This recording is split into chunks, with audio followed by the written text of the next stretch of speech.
Hi guys. இந்த வீடியோவில் பார்த்தீங்கன்னா நம்ம நிறைய பேர் பட்ஜெட்டில் இந்த கட்சி குறை சொல்கிறது, அந்த கட்சி குறை சொல்கிறது, மாற்றி மாற்றி குறை சொல்கிறது, இதை தான் பண்ணிகிட்ருப்பாங்க.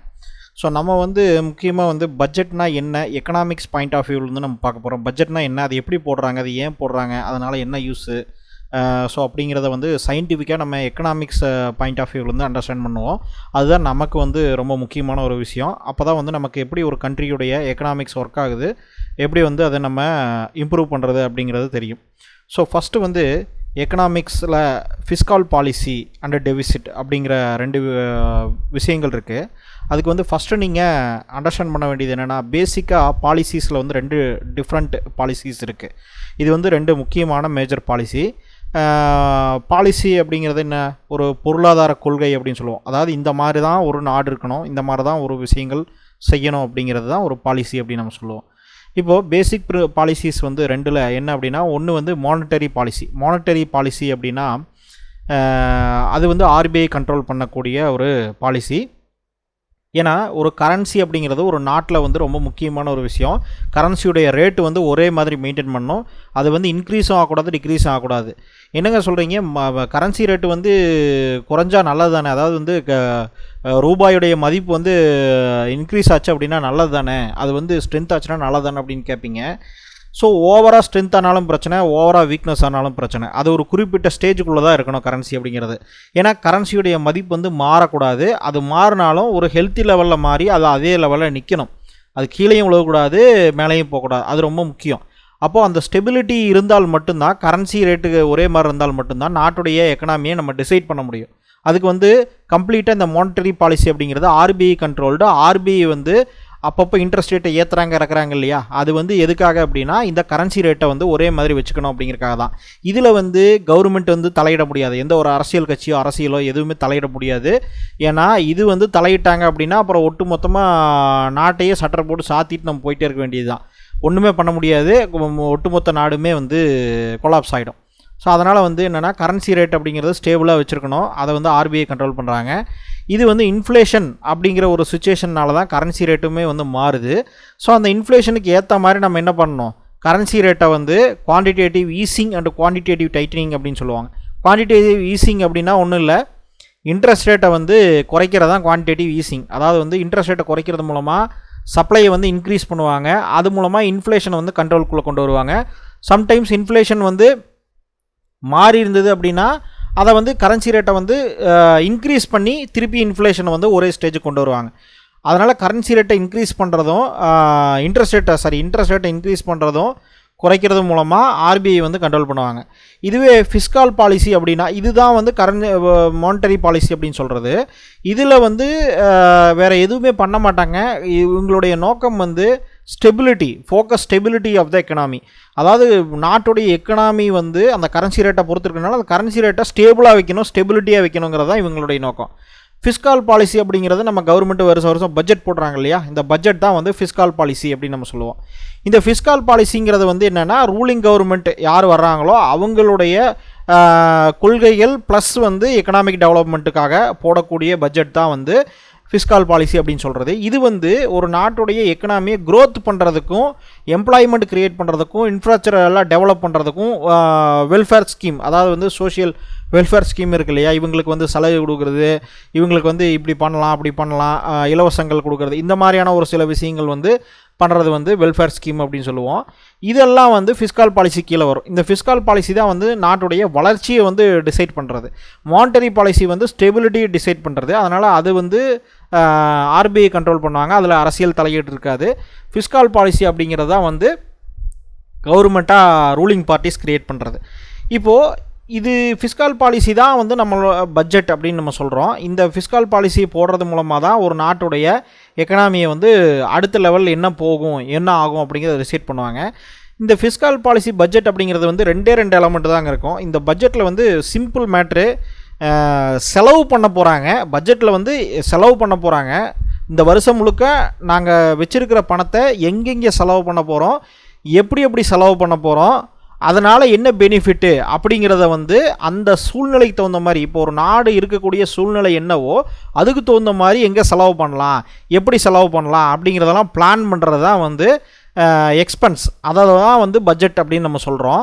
அதே மாதிரி செலவு பண்ண அமௌண்ட் எல்லாம் வந்து வெறும் செலவு பண்ணிட்டு பண்ணால் போதுமா, திருப்பி அதை எப்படி எடுக்க போகிறோம்? அப்போ ரெவென்யூ எப்படி கேப்சர் பண்ண போகிறோம் அப்படின்னா, மேஜர் ரெவென்யூ வந்து கவர்மெண்ட்டுக்கு என்ன டேக்ஸு. இப்போ நான் செலவு பண்ணி எக்கனாமியை க்ரோ பண்ணுறேன் அப்படின்னா, எல்லா ஆக்டிவிட்டீஸ் க்ரியேட் பண்ணுறேன் அப்படின்னா, அதை எப்படி நான் கேப்சர் பண்ணுறது, எப்படி வந்து அந்த பணத்தை வந்து திருப்பி நான் ரெவென்யூவாக எடுக்கிறது அப்படிங்கிறது டேக்ஸை போட்டு தான் எடுக்க முடியும். அப்போ நாடு க்ரோ ஆகுதுன்னா டேக்ஸும் வந்து அதிகமாக கலெக்ட் ஆகும். ஸோ பிஸ்னஸ் நிறைய இருக்கும், பணம் நிறைய இருக்கும், அதை திருப்பி டேக்ஸாக வந்து கலெக்ட் பண்ணுவாங்க. அதுபோக அதர் ரெவென்யூ வந்து கவர்மெண்ட்டே கம்பெனிஸும் நடத்துகிறாங்க. அதாவது பப்ளிக் லிமிடெட் கம்பெனிஸ், அதாவது பப்ளிக் ஸ்டேட் ஓன்டு கம்பெனிஸ் எல்லாம் இருக்குது பார்த்தீங்களா, கவர்மெண்ட் ஓன்டு கம்பெனிஸில் வரக்கூடிய ரெவென்யூவும் இவங்களுடைய part of the revenue. So மெயினாக வந்து என்னென்னா செலவு, எங்கெங்கெல்லாம் செலவு பண்ண போகிறோம், எப்படிலாம் செலவு பண்ண போகிறோம், அதை ஏன் பண்ண போகிறோம் அப்படிங்கிறது தான் பட்ஜெட். இப்போ வந்து எக்ஸாம்பிளுக்கு கொரோனா காலகட்டத்தில் பார்த்தீங்கன்னா, அந்த இடத்துல வந்து டெவலப்மெண்ட்டுக்கெல்லாம் நம்ம பிளான் போட முடியாது. முதல்ல வந்து எக்கனாமியை திருப்பி ஸ்டிமுலேஷன் கொண்டு வந்து மக்கள்கிட்ட பணம் அதிகமாக புழங்குற மாதிரியும், பிஸ்னஸ் மூவ் ஆகி மக்கள் வந்து செலவு பண்ணுற மாதிரியும், அவங்க கைக்கு காசு போகிற மாதிரியும் நிறைய விஷயங்கள் பண்ணணும். இப்போ அந்த சூழ்நிலைக்கு வந்து அப்படி தான் பட்ஜெட் போட முடியும். ஓகேங்களா, அங்கே போய் டெவலப்மெண்ட் பட்ஜெட்லாம் போட்டிருக்க முடியாது.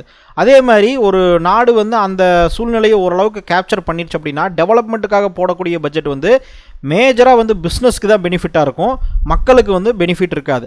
அது மாதிரி ஒவ்வொரு பட்ஜெட்டுக்கும் ஒவ்வொரு நேச்சர் இருக்குது. எந்த ஒரு பட்ஜெட்டுமே வந்து 100% பாசிட்டிவும் இருக்காது, 100% நெகட்டிவும் இருக்காது. எந்த கவர்மெண்ட் வந்து என்ன பட்ஜெட் போட்டாலும் அதில் வந்து ஒரு பாசிட்டிவும் இருக்கும், நெகட்டிவும் இருக்கும். அது வந்து அரசியல் கட்சிகள்னாலே கூட ஒன்றும் பண்ண முடியாது. அதனால் அந்தந்த சூழ்நிலைக்கு தகுந்த மாதிரி தான் போட முடியும். அதனால் இந்த கட்சி வந்தால் இப்படி மாறிடும், அந்த கட்சி வந்தால் அப்படி மாறிடலாம் கனவு கண்டுட்டே இருந்தீங்கன்னா, பல வருஷமாக 75 வருஷமாக இந்தியாவில் கனவு கண்டுட்டு தான் இருந்தாங்கலாம், இன்னும் அதே தான் பண்ண போகிறீங்க.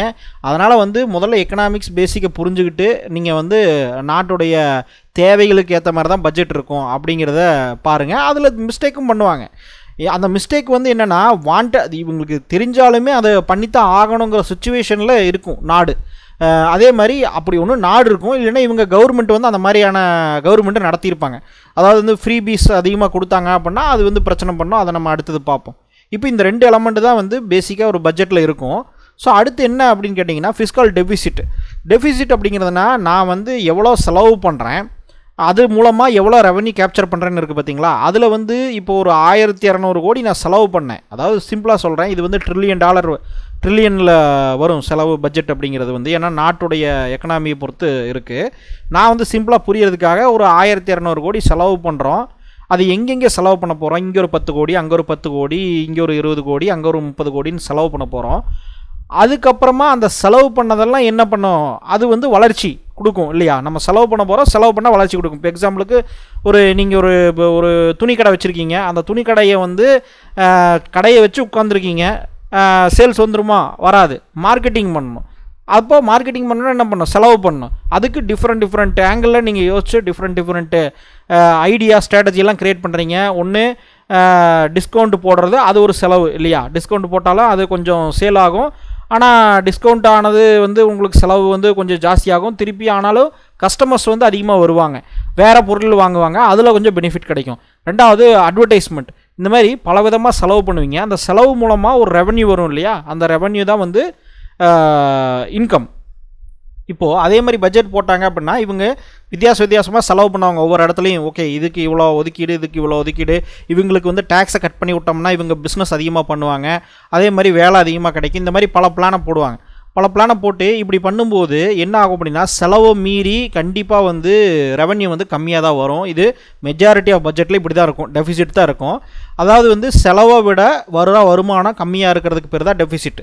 அப்போது இதை வந்து எப்படி சமாளிக்க போகிறாங்க, அந்த இப்போது 1200 கோடி செலவு பண்ணுறாங்க, நான் வந்த வருமானம் 1000 கோடி அப்படின்னா 200 கோடி இடிக்குது. அப்போ இது என்ன பண்ண போகிறாங்க அப்படின்னா, இதுதான் டெஃபிசிட் அப்படின்னு சொல்லுவாங்க. இந்த டெஃபிசிட் வந்து என்ன ஆகும் அப்படின்னு கேட்டிங்கன்னா, அடுத்தடுத்து வரக்கூடிய வருமானங்களில் அது அப்படியே வந்து ரொட்டேஷன் ஆகும். ஆனால் இந்த டெஃபிசிட்டை வந்து குறிப்பிட்ட அளவுக்கு மீறி போகாமல் நம்ம பார்த்துக்கணும், அதுதான் ரொம்ப முக்கியம். டெஃபிசிட்டுங்கிறது எல்லா பட்ஜெட்லேயும் இருக்கும். இப்போ 200 கோடி மைனஸில் இருக்குது அப்படின்னு கேட்டிங்கன்னா, இது வந்து டோட்டலாக பண்ணக்கூடிய செலவில் வந்து எத்தனை பர்சன்டேஜ் அப்படின்னு பார்க்கணும். இந்த பர்சன்டேஜ் வந்து இப்போ ஒரு 5% ஆஃப் ஜிடிபி, டோட்டல் ஜிடிபியில் வந்து பார்த்திங்கன்னா 5% இருக்குது, 4% இருக்குது அப்படின்னா, இந்த ஃபிஸ்கல் டெஃபிசிட் அப்படிங்கிறத வந்து ஒரு லிமிட்டுக்குள்ளே மெயின்டைன் பண்ணணும். இது டெஃபிசிட் இருக்கும், ஆனால் இவ்வளோ தான் இருக்கணுங்கிறத மெயின்டைன் பண்ணணும். அப்படி பண்ணலை அப்படின்னா அதில் பல பிரச்சனைகள் க்ரியேட் ஆகும். அது என்ன அப்படிங்கிறத நான் இப்போ சொல்கிறேன். இப்போ வந்து டெஃபிசிட் அப்படிங்கிறது வந்து 200 கோடி இருக்கு இல்லையா, இப்போ 200 கோடி வந்து மைனஸில் துண்டு விழுந்துருச்சு பட்ஜெட்டில். இது வந்து எப்படி சமாளிக்க போகிறாங்க அப்படிங்கிறத நம்ம பார்த்தோம் அப்படின்னு கேட்டிங்கன்னா, மொத்தம் இந்த டெஃபிசிட் ஒரு அளவுக்கு மீறி போச்சு அப்படின்னாலே அவங்க என்ன பண்ணுவாங்க அப்படின்னா, இந்த டெஃபிசிட்டை மெயின்டைன் பண்ணுறதா ஃபிஸ்கால் டிசிப்ளின் அப்படின்னு சொல்லுவோம். ஒரு நாடு வந்து இஷ்டத்துக்கு வந்து அள்ளி இறைக்காமல் ஃபிஸ்கால் டெஃபிசிட்டை வந்து மெயின்டைன் பண்ணுறது அப்படிங்கிறது ரொம்ப முக்கியம். இப்போது இந்த கரண்ட் கவர்மெண்ட் ரூலிங் பார்ட்டி வந்து பார்த்திங்க அப்படின்னா இந்த ஃபிஸ்கால் டிசிப்ளினை வந்து மெயின்டைன் பண்ணுறாங்க. அப்படி பண்ணி தான் ஆகணும். அப்படி பண்ணால் தான் நல்ல ஒரு க்ரோத் இருக்கும். அதை வந்து இவங்க 5.9%லேருந்து 4.2 சம்திங் பர்சன்டேஜ் கொண்டு வர்றதுக்காக ட்ரை பண்ணுறாங்க. அப்படி இருக்கும்போது அப்படி வரும்னு சொல்லியிருக்காங்க. அது வந்து நல்ல விஷயந்தான். அப்படி பண்ணால் தான் நமக்கு வந்து ஃபாரின் இன்வெஸ்ட்மெண்ட்லேருந்து எல்லாமே வரும். நல்லா வந்து கண்ட்ரிஸ் வந்து க்ரோத் ஆகிறதுக்கு உண்டான வாய்ப்பு இருக்குது. இப்போ வந்து ஒருவேளை ஃபிஸ்கல் டெஃபிசிட்டு மெயின்டைன் பண்ணாமல் விட்டாங்கன்னா என்ன நடக்கும், இஷ்டத்துக்கு வந்து பண்ணாங்கன்னா என்ன நடக்கும் அப்படின்னு சொன்னால், ஃபஸ்ட்டு வந்து கவர்மெண்ட் கடன் வாங்க வேண்டியது வரும். அந்த டெஃபிசிட்டை வந்து குறைக்கிறதுக்கு, அந்த கேப்பை கவர் பண்ணுறதுக்கு கவர்மெண்ட் கடன் வாங்க வேண்டியது வரும். இப்படி இந்த கடன் வாங்கினாங்கன்னா ரெண்டாவது பாயிண்ட்டாக என்ன நடக்கும் அப்படின்னா, இவங்க வந்து கடன் வாங்கும்போது கவர்மெண்ட்டே ஒரு இடத்துல கடன் தேவைப்படுது, அவங்களுக்கே ஒரு $200 பில்லியன் கடன் தேவைப்படுது அப்படின்னா பாண்டை ரைஸ் பண்ணி கடன் வாங்குவாங்க.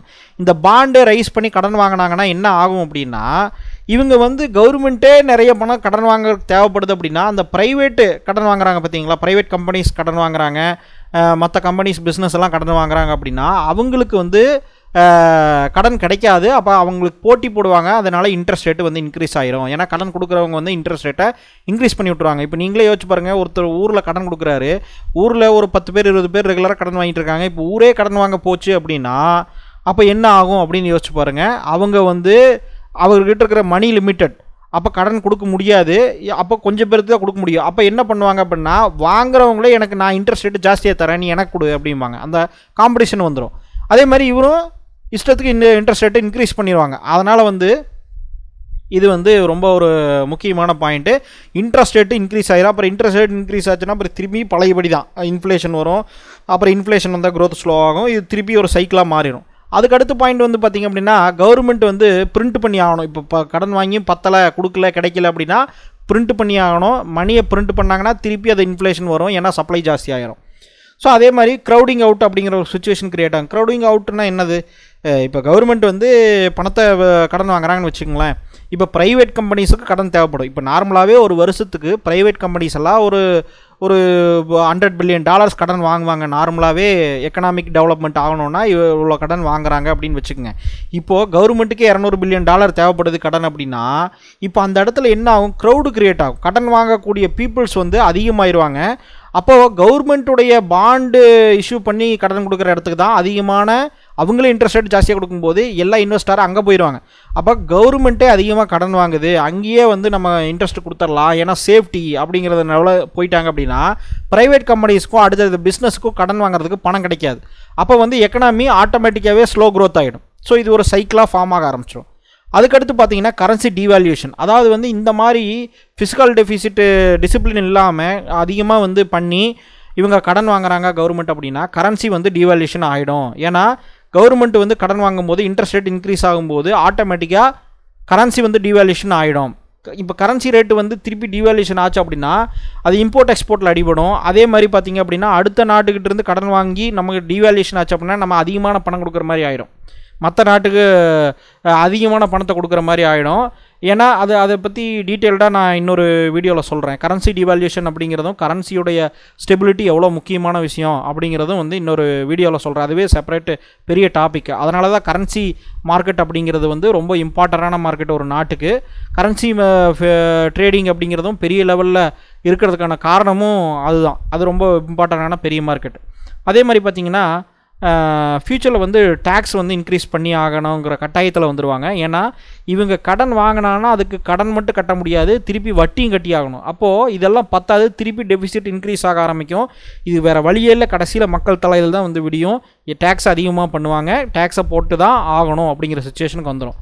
அதே மாதிரி பார்த்திங்கன்னா இந்த மாதிரியான டெஃபிசிட் க்ரியேட் ஆகிறதுக்கு முக்கியமான காரணமே கவர்மெண்ட் வந்து இஷ்டத்துக்கு வந்து நான் ஆட்சிக்கு வந்தேன்னா இதை பண்ணிடுவேன் அதை பண்ணிடுவேன் அப்படின்னு சொல்லி இலவசத்தை கொடுத்து மக்களை ஏமாற்றி வாங்குறாங்க பார்த்தீங்களா.